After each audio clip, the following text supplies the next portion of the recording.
देवरानी की सौतन। राधा एक सीधी सादी लड़की है। उसकी सास विमला तो उसे बहुत प्यार करती है, लेकिन उसकी जिठानी लता को राधा बिल्कुल पसंद नहीं। राधा अपने ससुराल में बहुत खुश थी, लेकिन उसकी ये खुशी ज्यादा दिनों तक नहीं टिकी, क्योंकि राधा का पति मिहिर उसकी सौतन ले आया। ये कौन है जी? आप किसको घर पर ले आए? ये इस घर की नई बहू और मेरी पत्नी सोनाली है। क्या आपने दूसरी शादी कर ली? ऐसा करते हुए आपको शर्म नहीं आई? आपने एक बार भी मेरे बारे में नहीं सोचा? ये क्या बोल रहा है बेटा? तेरी पहली पत्नी के होते हुए तू दूसरी शादी कैसे कर सकता है?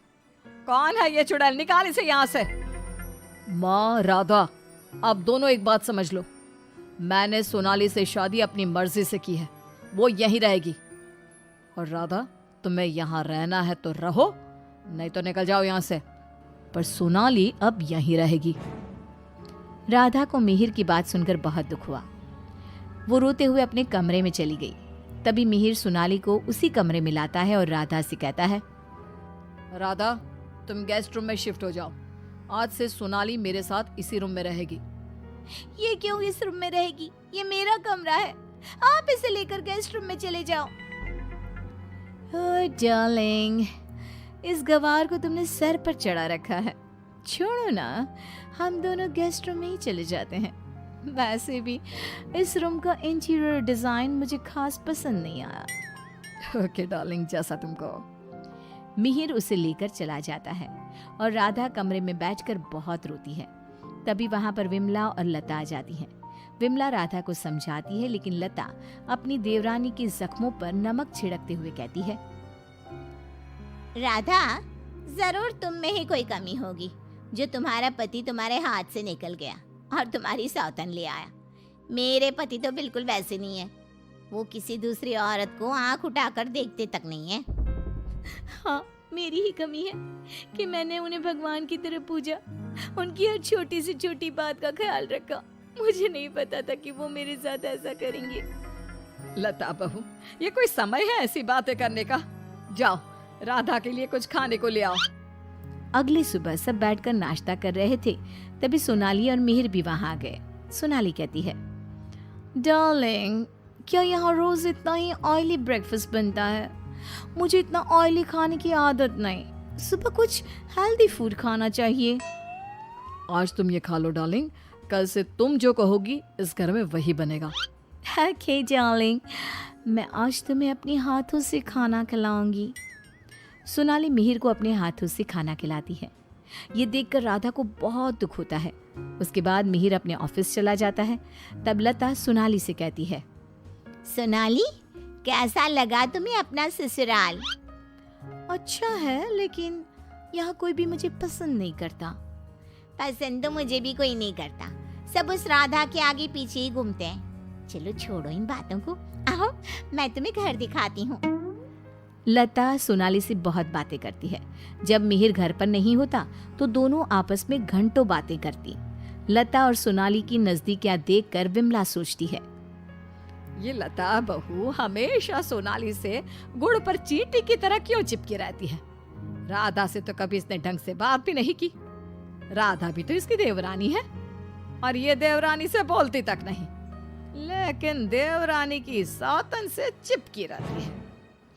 विमला ये सब सोच ही रही होती है कि तभी वहां राधा आकर पूछती है, माँ जी, आज रात के खाने में क्या बनाऊं? अरे राधा, मुझसे क्या पूछ रही है? अपने पति से पूछ। मिहिर जी। राधा कुछ बोल पाती इससे पहले ही मिहिर बोल पड़ता है, माँ, मैं और सोनाली आज शाम मूवी देखने जाएंगे और डिनर भी बाहर करेंगे, तो आप हमारे लिए कुछ मत बनाना। ये बोलकर मिहिर वहां से चला जाता है। राधा रोते हुए अपनी सास से कहती है, देखा माँ जी, आप ये मुझसे बात करना भी पसंद नहीं करते। ये मेरे साथ ऐसा बर्ताव करते हैं जैसे मैं इस घर में रहती ही नहीं हूँ। अरे ना ना बेटा, रो मत तू। सोनाली का जादू इसके सर से उतरेगा ना तो ये फिर से तुम्हारे पास ही आएगा। शाम को मिहिर सोनाली को आवाज देता है, सोनाली, सोनाली जल्दी बाहर आओ, इतनी देर करोगी तो मूवी शुरू भी हो जाएगी। ओह डार्लिंग,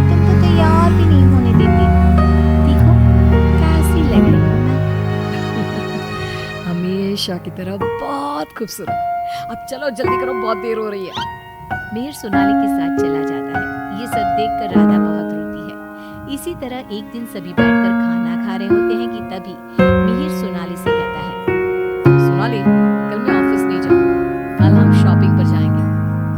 ठीक है डार्लिंग।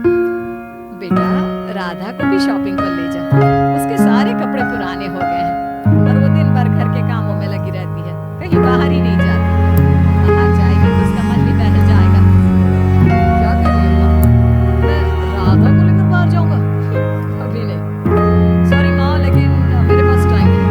मैं आपको रुपया दे दूंगा, आप चली जाना उसे लेकर। तो राधा को बिल्कुल भूल गया है। मगर ये याद रख, वो आज भी तेरी पत्नी है और इसी घर में रहती है। और तो वो क्यों रह रही है इस घर में? चली क्यों नहीं जाती? राधा, अगर तुम चाहो तो मैं तुम्हें तलाक दे सकता हूँ। तुम ठीक से सोच लो और अपना फैसला मुझे बता देना। बदले में जो चाहो वो मैं तुम्हें दे सकता हूँ। मिहिर की बात सुनकर राधा के ऊपर मानो बिजली सी गिर गई। इसी तरह कुछ दिन बीत गए। राधा अब बहुत दुखी और चुप चुप रहने लगी। एक रात विमला किचन की तरफ पानी लेने जा रही थी, लेकिन किचन में से बातों की आवाज सुनकर वो बाहर ही रुक गई और सोचने लगी। अरे, ये इतनी रात को कौन बातें कर रहा है? ये तो लता और सोनाली की आवाज लग रही है। ये दोनों इतनी रात को क्या बात कर रही है? ध्यान से सुनती हूँ तब पता चलेगा। वो दोनों की बात ध्यान से सुनती है। सोनाली लता से कह रही थी, देख मेम साहब, तेरे देवर को मैंने तेरे कहने से पटाया था। मैंने तेरा काम कर दिया। अब तू मुझे बाकी के रुपए दे दे, नहीं तो तेरे घर वालों को तेरी सारी सच्चाई बता दूंगी। अरे तू ज्यादा चालाक मत बन। मैं तुझे पहले भी कई सारे रुपए दे चुकी हूँ, अब और रुपए नहीं दे सकती। तू जैसी लड़की को इतना अच्छा घर दे दिया, इतना अच्छा पति दे दिया, और क्या चाहिए तुझे? विमला दोनों की बात सुनकर समझ जाती है कि दाल में कुछ काला है। वो सोनाली की जन्म कुंडली निकालने में लग जाती है। तब उसे सोनाली की सच्चाई पता चलती है। एक दिन विमला सारे घर वालों को बुलाती है और कहती है, मेहर, तुमने सोनाली से शादी कर ली है, ये बात हमारे रिश्तेदारों को भी तो पता चलनी चाहिए ना।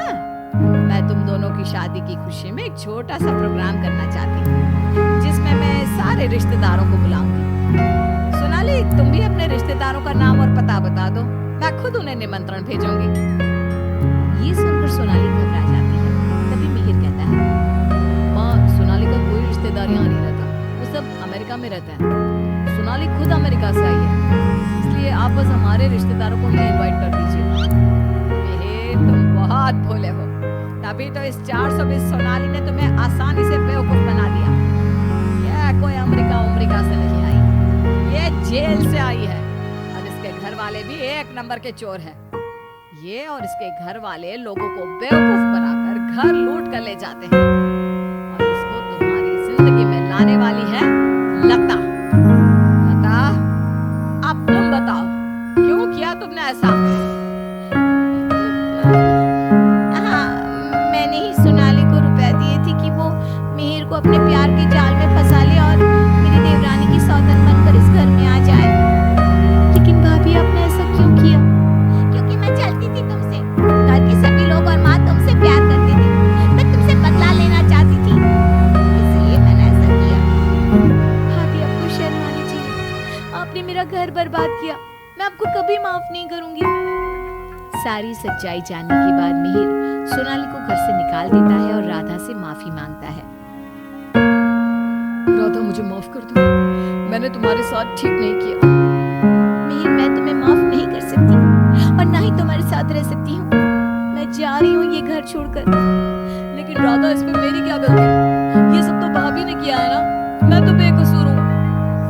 अगर सोनाली सच में अच्छी लड़की होती तो क्या तुम उसे छोड़ती? कभी नहीं। और इस बात की क्या गारंटी है कि कल तुम्हें सोनाली से अच्छी लड़की मिलेगी तो तुम दोबारा ऐसी गलती नहीं करोगे? राधा अपना सामान लेकर घर से जाने लगती है। विमला और मिहिर उसे बहुत रोकते हैं, लेकिन वो नहीं रुकती। राधा जाते जाते अपनी जेठानी से कहती है, भाभी, आप क्यों उदास खड़ी हो? आपने जो चाहा था वो तो पूरा हो गया ना। मैं जा रही हूँ हमेशा के लिए। अब आप ही इस घर की बहू हैं। अब सब आपको ही प्यार करेंगे, बस। तभी लता का पति विकास आ जाता है और कहता है, नहीं राधा, ये इस लायक नहीं कि इसे कोई प्यार करे। लता, तुम अभी इसी वक्त इस घर से निकल जाओ। मैं तुम्हें एक सेकंड भी यहाँ बर्दाश्त नहीं कर सकती। तुम्हें इस घर से चलो। जाने कल तुम हमारे ऊपर कौन से दुखों का पहाड़ तोड़ दोगी। लता विकास से बहुत माफी मांगती है, लेकिन वो उसे घर से निकाल देता है। लता को इस बात का पछतावा था कि उसने अपना हंसता खेलता घर बर्बाद कर दिया। ना तो विकास अपनी पत्नी लता को माफ करता है और ना ही राधा अपने पति मिहिर को माफ करती है।